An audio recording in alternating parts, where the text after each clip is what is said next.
buenas tardes, hermanos y amigos que nos ven por este canal. Una vez más estamos acá con este precioso ministerio que Dios nos ha dado de proclamar su palabra. Quisiéramos en esta tarde compartir con ustedes un resumen del mensaje de ayer. El título del mensaje es ¿qué quieres, papá?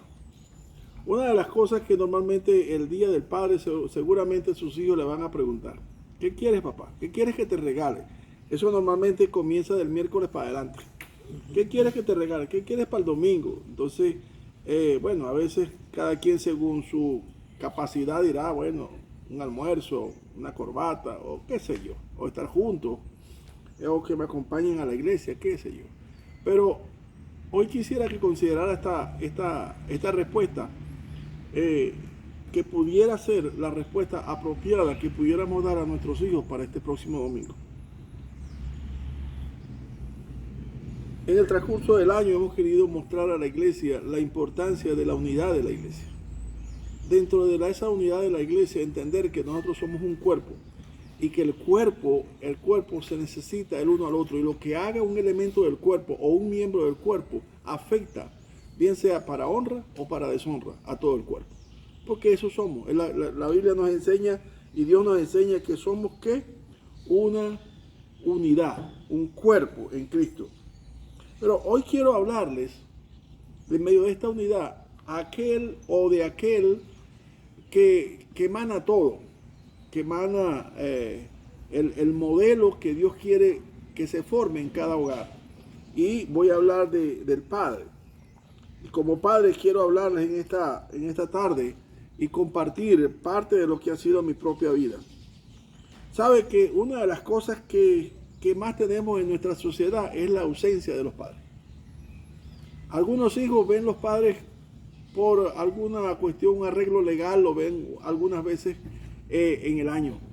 Otros, los padres están presentes pero ausentes, porque apenas si los ven en los fines de semana, porque salen a trabajar antes que los hijos y llegan después que los hijos se han acostado. Otros pueden ser que están, pero nunca hay una relación con los hijos, una comunicación con los hijos. Y sabe que una de las cosas que nosotros debemos entender en nuestra relación como padres a hijos es que Dios nos ha dado a nosotros un privilegio extraordinario que quizás no sabemos mensurar, no sabemos ponderar, no sabemos medir bien, o nunca lo hemos medido. Nadie nos enseñó a ser padres. Nadie nos enseñó. La gran mayoría, digo yo, nadie nos enseñó a ser padres. ¿Y qué hicimos para ser padres entonces? Nos lanzamos en un océano que no sabíamos para dónde quedaba el norte ni el sur. Nos lanzamos en un océano donde solamente queríamos navegar, pero no sabíamos exactamente cómo hacerlo. Bueno, la gran mayoría ha sido así. Nos lanzamos a ser padres sin saber lo que significa ser padre. Queriendo hacerlo bien, lo mejor que hicimos fue transportar el modelo de padre que a nosotros se nos inculcó. O sea, como haya sido nuestro padre, de una manera copiamos ese modelo de familia y lo tratábamos de establecer en nuestro hogar. Y por otro lado, la madre hacía lo mismo. O sea, trasladar el modelo de familia en el cual se criaron, porque realmente eso es lo único que aprendimos. El problema está en que ayer les dije a los jóvenes así: yo quiero pedirles perdón a los jóvenes. Y pedirles perdón por una sencilla razón. Ahora en Cristo, aún nosotros, los que presumimos de conocer a Dios, no enseñamos a nuestros hijos, como padres que somos, a tener temor de Dios. Muchos de nosotros le enseñamos a venir a la iglesia para que fuesen asiduos creyentes, y pensamos que el ambiente de la iglesia los iba a estar formando. Muchos de nosotros le enseñamos algunos textos bíblicos, pero el asunto es que el punto no estaba ahí. El punto para formar un carácter en el hijo no está en que venga a la iglesia, ni que vaya al culto, ni que vaya a los jóvenes. No. El punto está en que la Biblia enseña que el padre tiene la misión de enseñar al hijo y enseñarle valores cristianos. ¿Por qué sirve que se memorice 20 textos bíblicos al año y después sepa 100 textos bíblicos y todos los libros de la Biblia y los autores de la Biblia si su carácter no ha sido formado de manera cristocéntrica? O sea, si es un mentiroso, ¿de qué sirve? O si es irresponsable, ¿de qué sirve?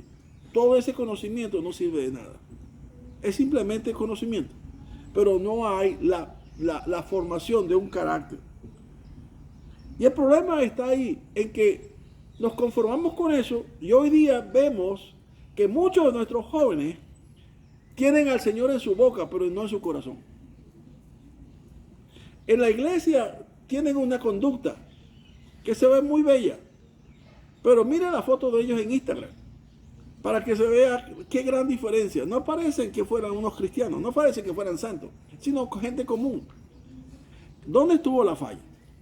Bueno, sin tener el propósito de hacer acusaciones unilaterales, simplemente podemos decir esto. ¿En algo fallamos nosotros? Sí, porque lo que me toca a mí como padre, quizás no le enseñé a mis hijos. Por ejemplo, lo que es dignidad, lo que es el temor de Dios, lo que es la santidad.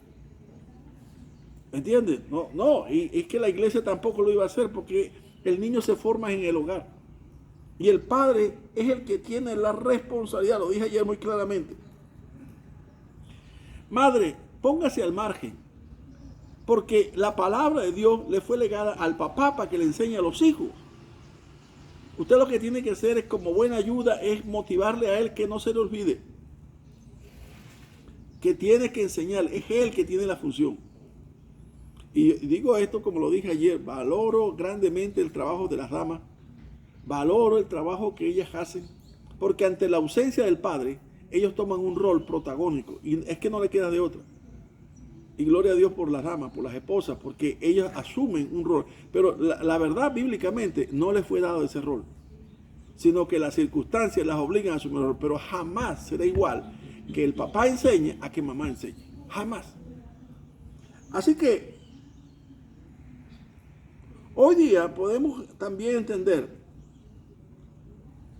que los jóvenes de nuestras iglesias hoy día andan dándose, como diríamos, tumbos unos con otros, porque el mundo como está los asedia de tal manera, y ante su carne blandita, voluble, sensible, son víctimas de tantas cosas que en el mundo que nunca nos dicen nada, hasta que vemos que nuestros hijos se van de la casa, hasta que vemos que nuestros hijos se ponen a vivir con un inconverso, hasta que pasan cosas que nosotros decimos no puede ser. Esas cosas pasan aquí. ¿Por qué? Porque hay jóvenes que, como dice por ahí el vulgar dicho, salen del closet. Y son cosas tristes. Todas son tristes. Todas son tristes. Pero ¿hasta dónde está nuestra responsabilidad? Para no decir somos culpables. Pero ¿hasta dónde estuvo nuestra responsabilidad? Que no le enseñamos a ellos lo que es la dignidad de ser santo, por ejemplo. Porque si invocáis como padre aquel que es 3 veces santo, sed también vosotros santos todos los días de vuestra vida, o en toda vuestra forma de vivir. Sed santo. No le enseñamos que es digno ser santo. ¿Qué? Quizás porque a nosotros tampoco nos los enseñaron. Claro, porque no tuvimos un padre que tuviese temor de Dios en nuestras casas. Es lo más probable.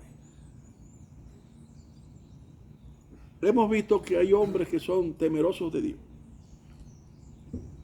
Vamos a ver este punto. En 1 Samuel capítulo 3, vamos a tomar el ejemplo de la vida de Samuel. Capítulo 3, versículos 19 y 20. Y Samuel creció y Jehová estaba con él, y no dejó caer a tierra ninguna de sus palabras. Y todo Israel, desde Dan hasta Beerseba, conoció que Samuel era fiel profeta de Jehová. Todos sabemos un poco la historia del profeta Samuel, este primer profeta que fue el hijo de Ana, que fue una mujer estéril, que fue un milagro de Dios, que fue dedicado a Dios después de que fue destetado y que fue instruido a los pies de un profeta llamado Elí. Todo eso está bien, pero dice la palabra que él creció y Jehová estaba con él. Mire, cuando usted encuentra en la Biblia, le invito a que lo busque, y Jehová estaba con él. usted va a encontrar que eso es sinónimo de respaldo para tener una vida victoriosa. ¿Se acuerda cuando Moisés dijo, si tu presencia no va conmigo, no me saques de este lugar? O sea, si tú no vas conmigo, no quiero salir, no dar un paso, a un lugar donde vaya a ir, no quiero. El rey Ezequías, en Segunda de Reyes, capítulo 18, versículos 5 al 7. En Jehová, Dios de Israel, puso su esperanza. Ni después ni antes de él hubo otro como él entre todos los reyes de Judá. Porque siguió a Jehová y no se apartó de él, sino que guardó los mandamientos que Jehová prescribió a Moisés. Y Jehová estaba con él, y donde quiera que salía, prosperaba. Él se rebeló contra el rey de Asiria y no le sirvió. Fíjense esta palabra, y Jehová estaba con él. Lo va a conseguir en muchas personas. José, el hijo de Isaac, y Jehová estaba con él. David, lo va a conseguir, y Jehová estaba con él. Siempre va a encontrar el respaldo de Dios en aquellos que Dios va a usar. Y eso es lo que dice acerca de Samuel. Y Jehová estaba con él. Él creció y Jehová estaba con él. Y dice que no dejó caer a tierra ninguna de las palabras de Dios. Estaba atento a lo que Dios hablaba. A la Torá, que era el libro del momento. Ese libro de la ley. Dice, y no dejó caer ni una de sus palabras. O sea, que era fiel en cuanto a qué, escucharla, y fiel en cuanto a qué, a su cumplimiento. No dejó caer, no desestimó, no echó a sus espaldas la palabra de Dios. Y por último, en este mismo pasaje dice, y todo Israel, la vida pública de Israel era esta, de Samuel era esta. Y todo Israel, desde Dan hasta Berseba, desde el norte hasta el sur de Israel, todos conocían que Samuel era un profeta fiel de Jehová. Entonces, la vida íntima se reflejaba entonces en un testimonio de vida pública, un hombre fiel. Él no decía yo era fiel, no, todo el mundo se daba cuenta que él era un hombre fiel. Miren esto, por su manera de conducirse, por su manera de hablar, por su manera de actuar. Eso es un reflejo de lo que hay adentro. Y esa era la vida de este gran hombre llamado Samuel. ¿Quién no quisiera ser así? ¿O quién no quisiera tener un padre como el profeta Samuel? Pero el problema, yo voy a señalar dos cosas en este segundo punto. Era que dije a la introducción que nosotros trasladamos a nuestro hogar el modelo de hogar donde crecimos. El problema es que si usted ve en Primera de Samuel, usted encuentra en el capítulo 3 o en el capítulo 2, ahí como Dios señala de que Elí tenía una sentencia de parte de Dios, un juicio de parte de Dios, porque los hijos de Elí no anduvieron conforme a la palabra de Dios. Pero lo peor es que dice ahí que Elí nunca les amonestaba. El problema está entonces ahora en Primera de Samuel capítulo 8, versículos del 1 al 3. Aconteció que habiendo Samuel envejecido, puso a sus hijos por jueces sobre Israel.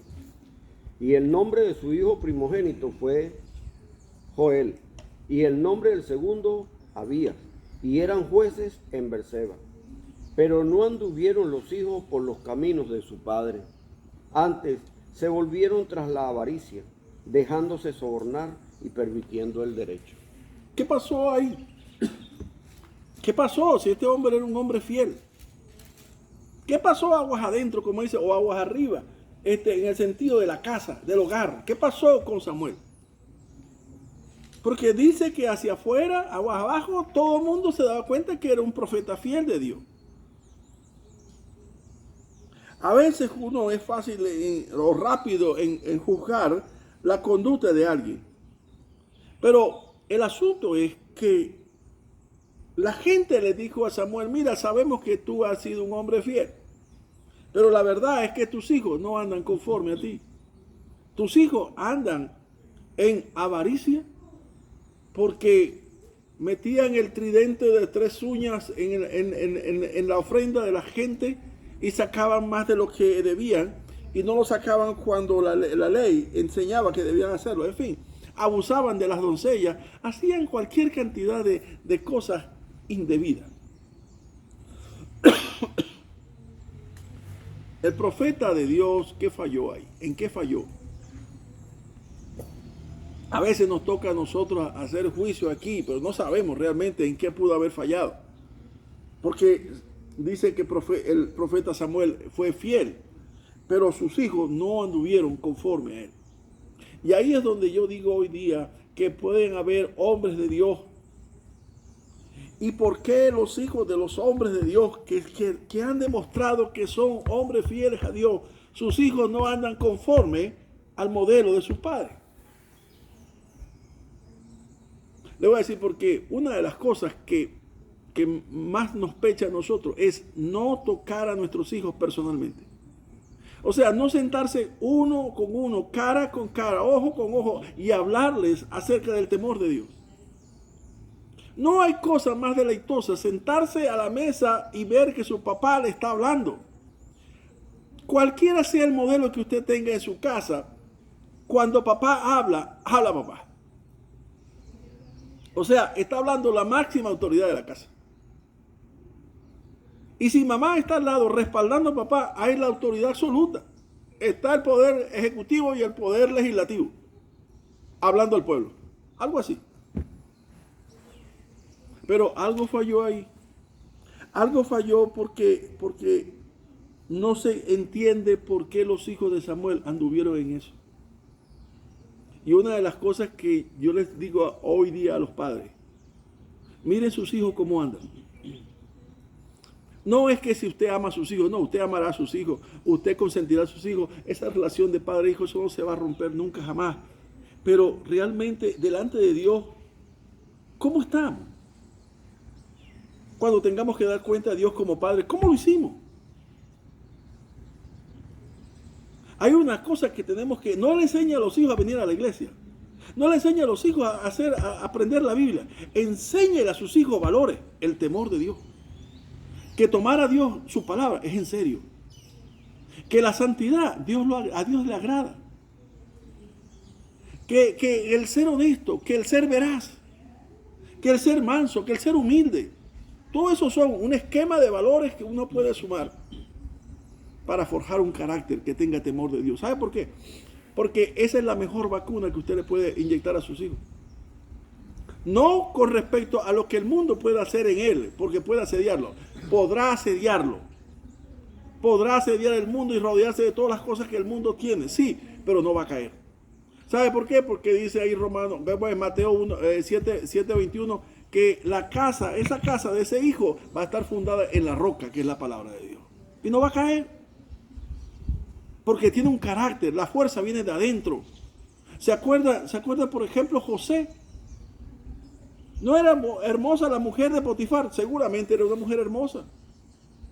Pero aún ante los deleites que podía provocarle esta mujer, él dijo, no puedo hacerlo porque ¿cómo yo voy a fallarle a mi Señor que me ha puesto en todo sobre su casa, menos en ti?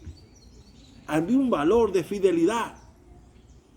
Y por eso él prefirió pagar cárcel. Y pagó cárcel. Pero fue fiel a Dios y a su Señor, Potifar. Quizás lo que encontramos que puede ser la falla mayor está en Deuteronomio capítulo 6, versículos 3 al 9. Oye pues, oh Israel, y cuida de ponerlos por obra, para que te vaya bien en la tierra que fluye leche y miel, y os multipliquéis, como te ha dicho Jehová, el Dios de tus padres. Oye Israel, Jehová nuestro Dios, Jehová uno es. Y amarás a Jehová tu Dios de todo tu corazón y de toda tu alma y con toda tu fuerza. Y estas palabras que yo te mando hoy estarán sobre tu corazón, y las repetirás a tus hijos y hablarás de ellas estando en tu casa y andando por el camino y al acostarte y cuando te levantes. Y las atarás como señal en tu mano y estarán como frontales entre tus ojos. Y las escribirás en los postes de tu casa y en tus puertas. Finalmente quiero compartir con ustedes esta tremenda enseñanza que es es, ¿cómo decir? Es el texto clave de todo Israel. Oye Israel, Jehová tu Dios, Jehová uno es. Y dice más adelante, y amarás a Jehová tu Dios con toda tu alma, con toda tu fuerza, con todo tu corazón. Y estas palabras estarán sobre tu corazón. Y estas palabras que te mando hoy, dice, las repetirás a tus hijos. Mire cuántas veces. 1, estando en la casa. 2, y al acostarte. 3, y al levantarte. 4, y andando en el camino. ¿Se da cuenta? O sea, nunca se apartará de tu boca este libro de la ley. Eso es lo que está diciendo. Nunca dejes de enseñarle a tus hijos esa palabra, porque cuando le enseñas esa palabra con tu boca, le estás incubando a él temor de Dios. Te estás diciendo a él, para ti la palabra de Dios es importante. Entonces, como hijo va a decir, la palabra de Dios que es importante para mi papá, quiero que también sea importante para mí, como dijo Jorge Müller cuando vio el ejemplo de sus padres orando. Yo quiero que el Dios de mi padre también sea mi Dios. Pero si no hicimos eso, ahí está el problema. Quizás Samuel sabía esto porque esto está ahí en la Torá. Y quizás esto lo obvió Samuel, lo obvió y no se lo repitió a sus hijos. Por eso esta semana cuando venga el Día de los Padres, papá, ¿qué vas a pedir? Yo le decía ayer, pida perdón. Pida perdón porque como padre no le enseñó a sus hijos tener temor de Dios. Pídale perdón, eso no se le va a quitar nada. Reconozca que falló, porque todos hemos fallado de una u otra manera. Cuando vemos que nuestros hijos no están caminando fielmente a Dios, no es que sea totalmente y absolutamente nuestra responsabilidad, pero fallamos cuando no les enseñamos los valores que forjarían en ellos o hubiesen forjado en ellos un carácter cristocéntrico. Ahí está el problema. Donde quiera que esté, reciba esta palabra como de parte de Dios, para que pueda este próximo domingo usted tener un tiempo con sus hijos y pueda llamarlos si están lejos o si están cercanos, pueda sentarse con ellos y decirle estas palabras para que ellos no cometan el mismo error. Te los voy a decir. Cuando recibas esta palabra, repítela a tus hijos cuando vengan. Si tienes hijos, puedas hablar con ellos ahora que tienes tiempo de hablar con ellos. Porque si no, el ciclo nunca va a romperse. Hay que romper ese ciclo. Hay que romper esa influencia generacional del pecado. Hay que romperla. La única manera es el perdón. Así como Dios hizo con nosotros por medio de Cristo. La única manera de que Enoc caminara con Dios era que Enoc fuera amigo de Dios, tuviera una relación con Dios. La única manera que consiguiera gracia. Y nosotros hemos conseguido gracia. ¿Para qué? Para que esa maldición de la antigüedad se rompa en nuestras vidas y nosotros poder caminar con Dios. Así tiene que hacer nosotros con nuestros hijos. Cuando sus hijos le pidan algo, le digan, papá, ¿qué quieres? Digo, quiero pedirles perdón, porque no les enseñé el temor de Dios y no les enseñé a tener dignidad delante de Dios y valorar a Dios como preeminencia, porque dice Colosenses, para que en todo Él tenga la preeminencia. Dios le bendiga donde quiera que esté.